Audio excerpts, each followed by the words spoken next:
Pada sore ini kami dari gugus tugas percepatan penanganan COVID-19 Provinsi Sumatera Selatan sebagaimana biasa menyampaikan pengumuman perkembangan COVID-19 di Provinsi Sumatera Selatan. Namun sebelum kami mengumumkan, seperti biasa pula kami selalu mengingatkan untuk kebaikan kita bersama demi memutus rantai penularan COVID-19 ini di provinsi kita. Pencegahan penularan COVID ini hanya kita lah yang bisa memutuskan rantai penularannya. Kita selaku warga bertanggung jawab untuk memutus rantai penularan tersebut. Mari kita saling membantu, mari kita saling mengingatkan agar kita bisa memutus rantai penularan COVID ini sehingga kita bisa segera keluar dari krisis pandemi COVID ini. Karena tanpa kita lah, siapa lagi yang harus membantu kita? Kalau kita tidak memulai dari sekarang, siapa lagi yang harus mencegah, yang memutus mata rantai penularan COVID ini? Kalau bukan kita. Karena kita selaku warga adalah garda terdepan dalam melawan penularan COVID-19 ini. Oleh karena itu, kami meminta untuk dipahami, untuk dimengerti, dan dilaksanakan dengan penuh disiplin protokol kesehatan sebagaimana yang telah dihimbau oleh pemerintah, yaitu tetap memakai masker pada saat keluar rumah, dan bahkan memakai masker di dalam rumah, manakala di dalam rumah kita ada keluarga kita atau bahkan kita yang sedang sakit. Kemudian selalu seringlah untuk mencuci tangan dengan sabun di air yang mengalir. Karena melalui tangan yang mungkin saja kita menyentuh benda-benda di sekitar kita yang sudah tercemar oleh virus, oleh penderita sebelumnya, sehingga dengan mencuci tangan kita bisa membebaskan tangan kita dari virus.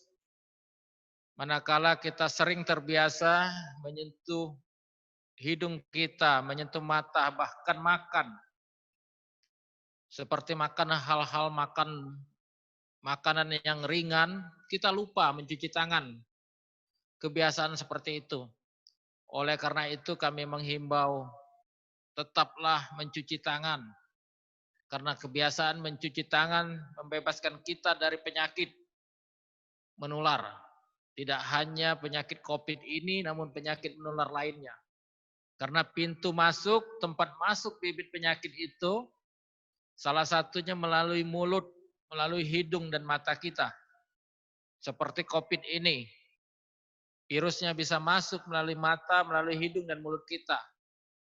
Oleh karena itu apabila tangan kita yang tidak dicuci menyentuh mulut, hidung dan mata kita, dan tangan kita telah tercemar oleh virus, telah menempel virus di tangan kita, dan virus tersebut masuk ke dalam tubuh kita melalui tempat itu, melalui mata, melalui hidung dan mulut kita. Oleh karena itu, sekali lagi kami mengingatkan, menghimbau bahwa sering mencuci tangan dengan sabun di air mengalir merupakan kebiasaan yang sangat baik dalam mencegah COVID ini. Kemudian yang ketiga, yaitu selalu menjaga jarak. Manakala kita berbicara satu dengan yang lainnya. Karena virus ini sangat mudah menular dalam jarak dekat. Oleh karena itu jaga jarak lebih dari 1 meter untuk mencegah penularan virus ini. Kemudian hindarilah kerumunan-kerumunan. Karena di tengah kerumunan yang banyak, itu sangat mudah untuk menjadikan virus ini menular. Dan yang terakhir, yang paling penting lagi, tidak stres, tidak panik, kita waspada boleh, tapi tidak boleh panik. Tingkatkan daya tahan tubuh kita, karena dengan daya tahan tubuh yang kuat, andai kata semua protokol kesehatan sudah kita laksanakan seperti memakai masker, seperti mencuci tangan dengan menggunakan sabun dan jaga jarak sudah kita laksanakan. Tapi tetap juga kita terinfeksi atau tertular oleh virus ini dengan daya tahan tubuh yang kuat, kita tidak akan jatuh ke dalam kondisi sakit yang lebih parah. Oleh karena itu, sekali lagi tingkatkan imunitas kita.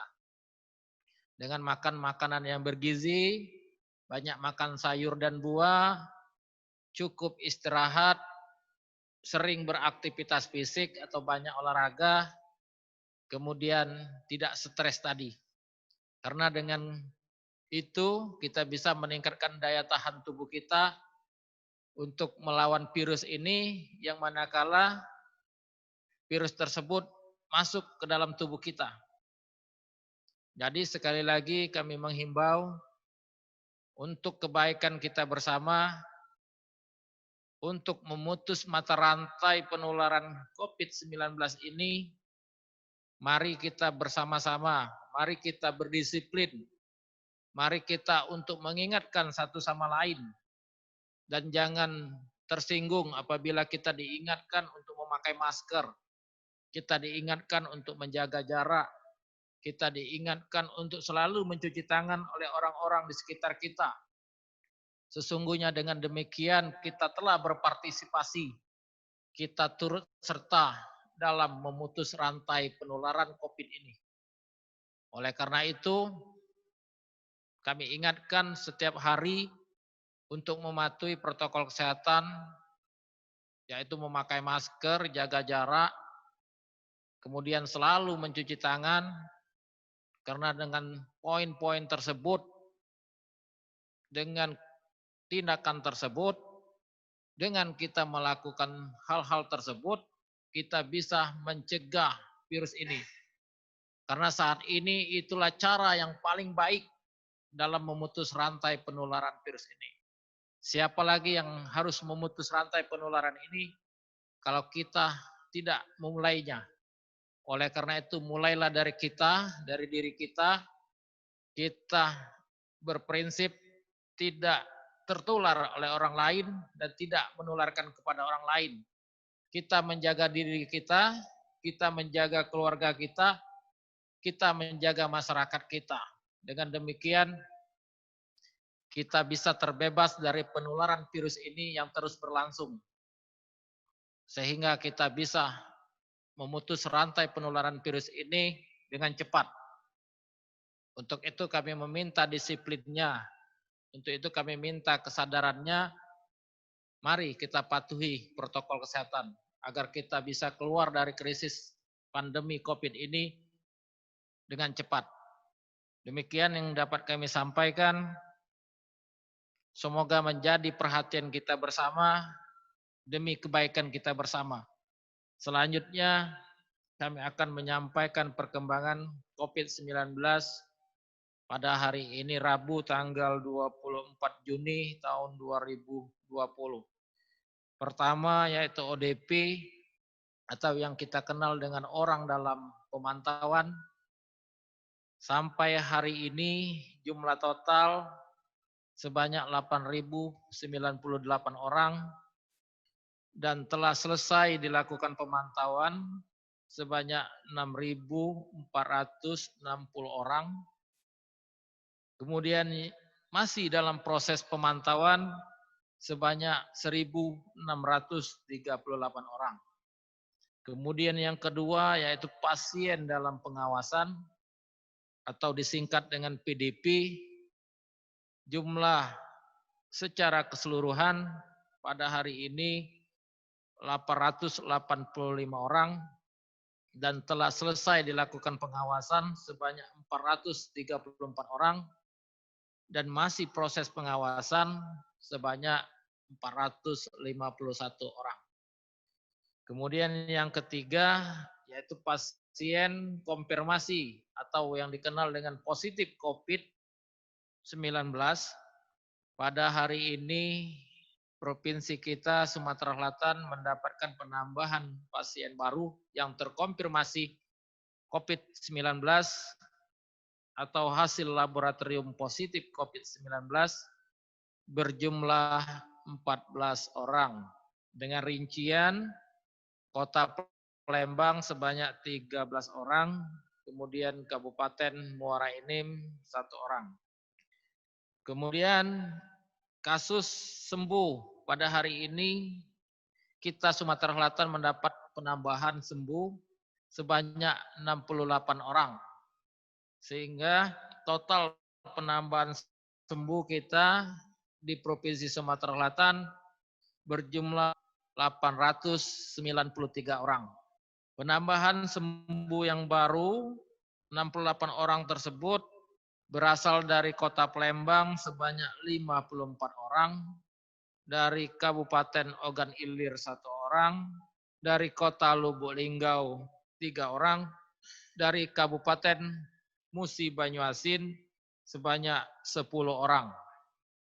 Kemudian yang terakhir adalah penambahan orang yang terkonfirmasi COVID-19 yang meninggal pada hari ini mendapatkan penambahan 1 orang yang berasal dari Kota Palembang. Sehingga total yang meninggal kita untuk Provinsi Sumatera Selatan sebanyak 75 orang. Terakhir yaitu total kasus positif di Provinsi Sumatera Selatan sampai hari ini berjumlah 1.869 orang dan telah selesai sebanyak 968 orang, dan kasus aktif atau kasus yang masih dalam proses perawatan, kasus yang masih dalam menunggu hasil di laboratorium, menunggu proses penyembuhan, dalam proses penyembuhan sebanyak 901 orang.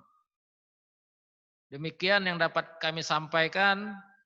Terima kasih atas perhatiannya, terima kasih atas disiplinnya.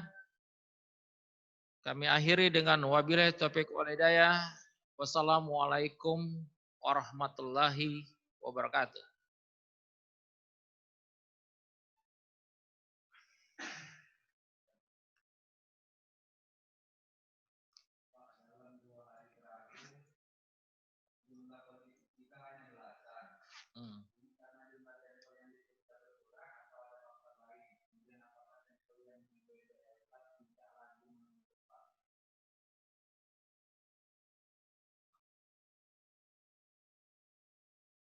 Baik, jadi sampel kita di BBLK tidak lagi menumpuk dan saat ini sampel di BBLK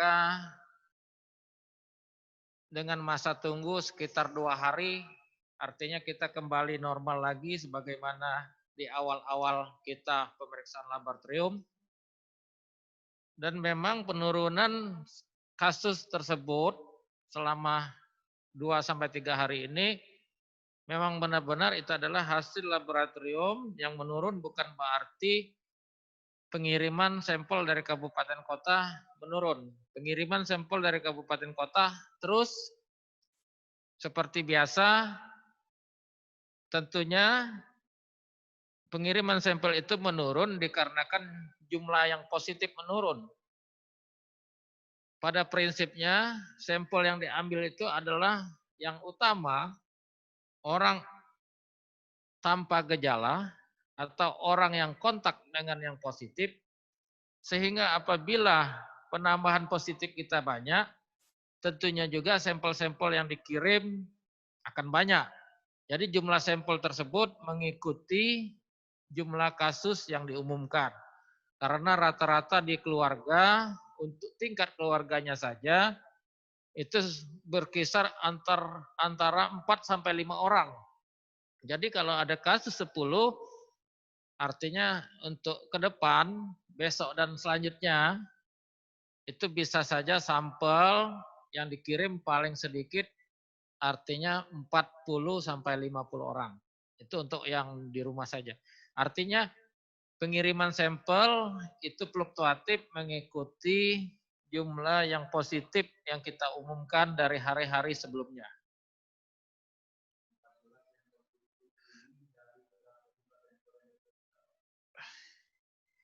Iya, jumlah sampel yang diperiksa kita sekitar 800-an ya. Jadi 14 positif.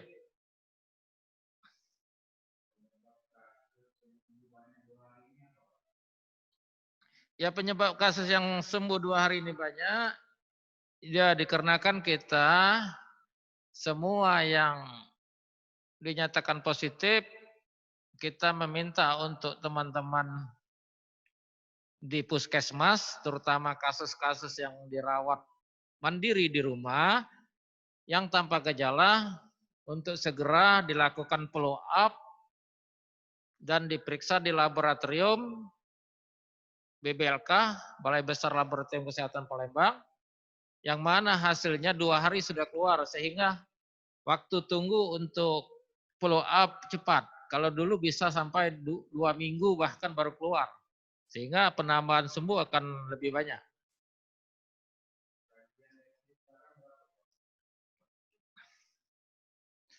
Nah RT sekarang untuk pastinya saya belum tahu ya. Kalau kemarin masih sekitar 1,1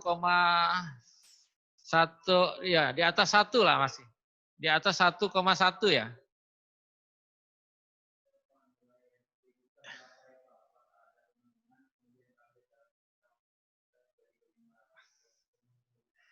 Ya tentunya kalau pemeriksaan 3.500 per 1 juta belum terpenuhi. Yang sekarang kita fokus dengan orang yang kontak, dengan orang yang ada gejala, seperti ODP dan PDP, itu yang fokus. Nanti kalau semua itu sudah terakomodir oleh pemeriksaan laboratorium, kita akan melakukan swab massal. Sebagaimana yang dilakukan baru-baru ini di Jakabaring yang diprakarsai oleh BNI ya.